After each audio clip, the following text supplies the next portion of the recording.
Now we will study about procedure of incorporation of a company, अर्थात company के निर्माण के लिए कौन कौन सी इनकॉर्पोरेशंस को कंप्लीट करना होता है, कौन सी प्रोसीजर उसके लिए यूज़ की जाती है। सो incorporation of a company is the second stage of formation of a company. A company come into existence after registration. To take a legal form, it is to be registered first, which is known as incorporation of the company. The application for registration must be accompanied with certain document are as follows: memorandum of association, article of association, list of directors, written consent of directors, information of company's registered office, copy of agreement with managing agent and others, statutory declaration। अर्थात incorporation of company क्या है? किसी भी formation of company का second stage है, यानी जब हम कंपनी बनाते हैं तो उसकी सेकेंड स्टेज पे इनकॉर्पोरेशन ऑफ कंपनी आता है। जब कंपनी एग्जिस्टेंस में आ जाती है, यानी उसका रजिस्ट्रेशन हो जाता है और वो चलने लगती है, तब एक लीगल फॉर्म रजिस्टर्ड करना होता है जिसे हम इनकॉर्पोरेशन ऑफ कंपनी कहते हैं। उस रजिस्ट्रेशन के अंदर बहुत सारी एप्लीकेशंस डॉक्यूमेंट लगते हैं, जैसे memorandum of association, article of association, list of directors, return consent of directors, यानी कौन कौन से डायरेक्टर्स होने चाहिए और उनका रिटर्न कंसेंट होना चाहिए। हम उन्हें कहीं से फोर्स नहीं कर रहे हैं, ये सब चीज़ उसमें लिखी हुई होगी। इन्फॉर्मेशन ऑफ कंपनी रजिस्ट्रेशन, मतलब कंपनी के रजिस्ट्रेशन के बारे में सारी इन्फॉर्मेशन होगी। और कॉपी ऑफ एग्रीमेंट, हमारा जो डायरेक्टर्स हैं उनके साथ में जो कॉपी होगी, एग्रीमेंट होगा, उसकी एक कॉपी हमें इस डॉक्यूमेंट के साथ भी लगानी होगी। साथ ही साथ में एक स्टेटरी स्टेटस के लिए डिक्लेरेशन भी होगा। इसमें से हम कुछ इंपॉर्टेंट डॉक्यूमेंट्स है, जैसे memorandum of association and article of association, तो इनके बारे में पढ़ते हैं। तो फर्स्ट आता है memorandum of association. Memorandum of association is the most important document as it define the objective of the company. No company can legally undertake activities that are not contained in its memorandum of association as per section 256 of the Company Act 2013. Memorandum means the memorandum of association of a company as originally framed or as alerted from time to time in pursuance of the previous company law or this act. The memorandum of association contain different clauses which are as follows। अर्थात memorandum of association एक important document है जिसमें company के सारे objectives को define किया हुआ होता है और जो भी लीगल एक्टिविटीज़ होती हैं वो सभी इस मेमोरेंडम ऑफ एसोसिएशन के अंदर कंटेंट के रूप में लिखी जाती है। कोई भी कंपनी तब तक लीगल फ्रेम नहीं की जाती जब तक कि उनका मेमोरेंडम ऑफ एसोसिएशन फ्रेम नहीं होता है।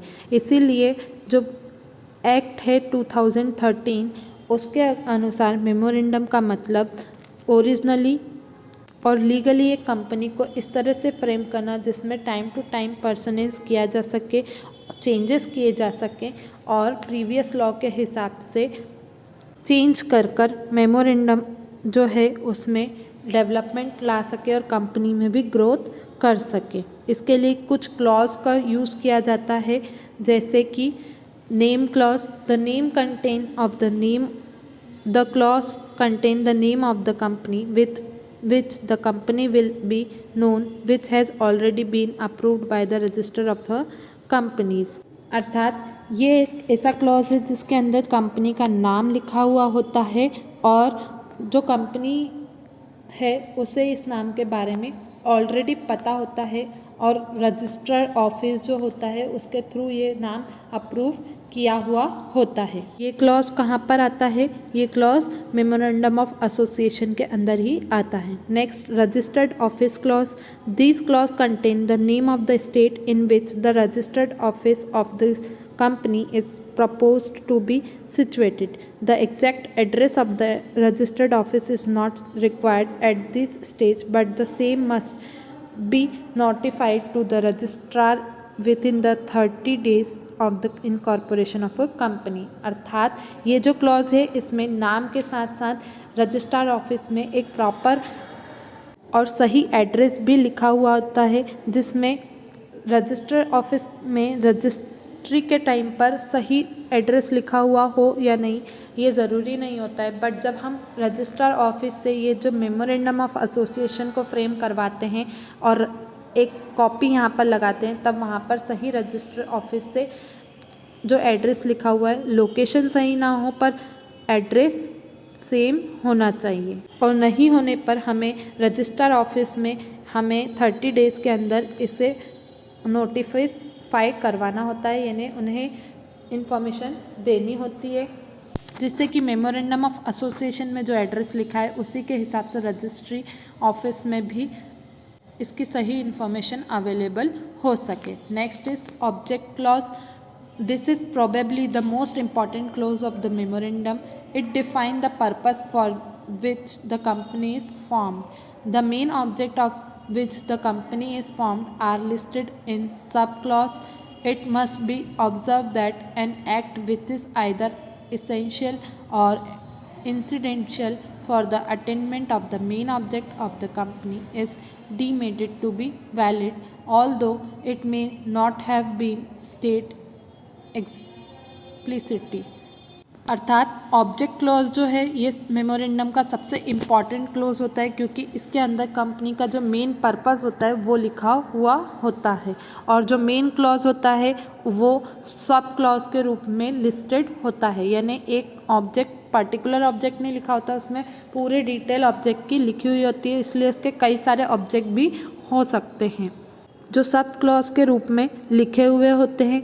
और मेमोरेंडम ऑफ एसोसिएशन में जो ऑब्जेक्ट क्लॉज होता है वो एक वैलिड क्लॉज होना चाहिए, जिसके थ्रू कंपनी को रजिस्ट्रेशन मिल सके, और इसके कारण जो स्टेट्स हैं, जो कंपनी है उसकी एक्सप्लिसिटी ना हो सके, यानी उससे कोई नुकसान ना हो सके, ऐसा भी उसके अंदर ऑब्जेक्ट लिखा हुआ होना चाहिए। Now next that is liability clause.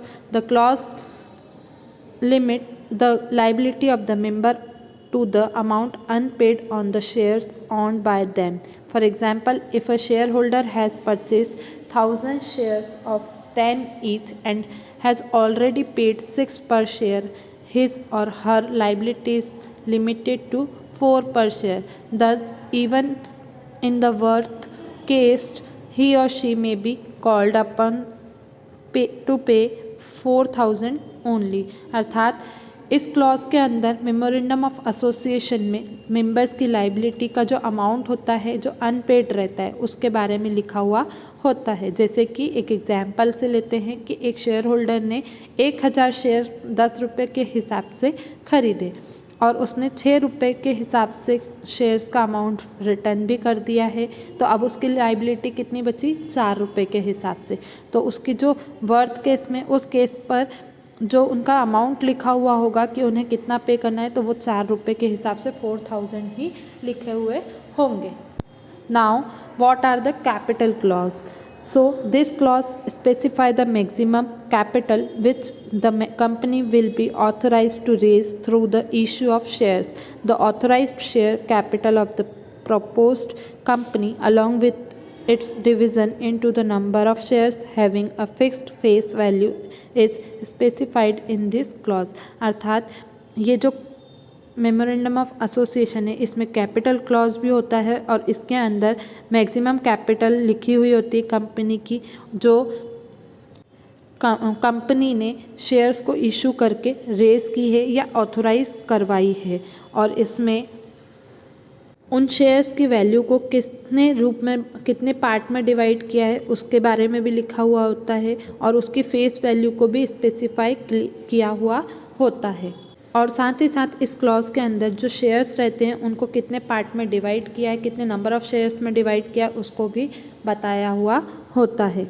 सो इस तरह मेमोरेंडम ऑफ एसोसिएशन में कंपनी के बारे में सारी डिटेल आ जाती है। क्लॉजेस सारे ऑब्जेक्ट सारी डिटेल को अडॉप्ट कर लेते हैं, और यहाँ पर आपका ये टॉपिक इस तरह कंप्लीट होता है। Thank you.